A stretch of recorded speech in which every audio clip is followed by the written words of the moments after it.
मैं आप लोग को प्रिस्क्रिप्शन का एक तरीका सिखाऊंगा कि आप लोग एक पेशेंट को डिजीज़ के लिए प्रिस्क्रिप्शन कैसे लिखोगे। तो ये मेरा बुक है द रेजिडेंट फिजिशियन। यहाँ से मैंने पूरा आप लोगों को जो है ना रूमेटाइड आर्थराइटिस पूरा आप लोगों को पढ़ाया था। ठीक है। अच्छा, अब रूमेटाइड आर्थराइटिस का जब हम ट्रीटमेंट लिखते हैं तो हम क्या क्या कवरेज देते हैं, तो आपने पहले ये सोचना होता है कि हमने क्या क्या कवरेज देने हैं। सो फर्स्ट ऑफ ऑल अगर आप लोग कवरेज देखें तो ये disease modifying anti rheumatic drugs DMARD जिसको हम कहते हैं, ये हमारे साथ मेथोट्रेक्सेट है। जब हम मेथोट्रेक्सेट दे देते हैं उसके साथ फोलिक एसिड भी दे देते हैं। ठीक है।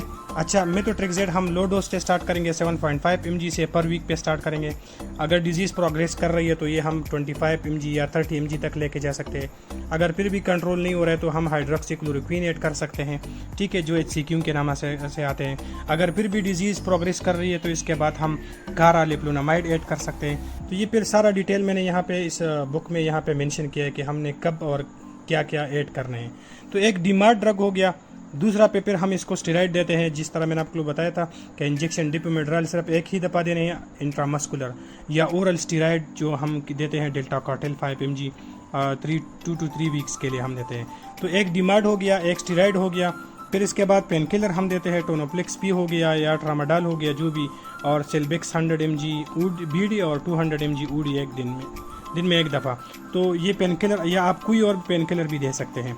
फोर्थ पे हम PPI देते हैं, क्योंकि जब आप स्टेरॉइड ओरली स्टेरॉइड दोगे और साथ में पेन किलर दोगे तो स्टमक के लिए कवरेज में हम PPI देंगे। राइजिक भी दे सकते हैं, निग्जम या कोई भी PPI आप लोग दे सकते हैं। फिर बोन स्ट्रेंथ के लिए हम विटामिन D इंजेक्शन दे देते हैं, या कैल्शियम D देते हैं, या फिर हमारे साथ इंटेक D, ये एक जो है ना हम एक टैबलेट लेना होता है हफ्ते में एक दफ़ा। तो सियान mineral complex plus vitamin D, तो बोन स्ट्रेंथ भी देंगे।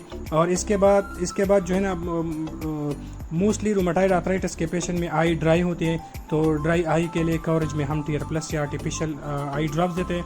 3 ड्रॉप्स TDS में 3 टाइम देते हैं। तो ये टीयर प्लस आई ड्रॉप भी हम देते हैं। तो अब हमें पता चल गया, अब मुझे डिफरेंट कवरेज का पता चल गया, तो मेरे लिए प्रिस्क्रिप्शन लिखना बहुत आसान हो गया।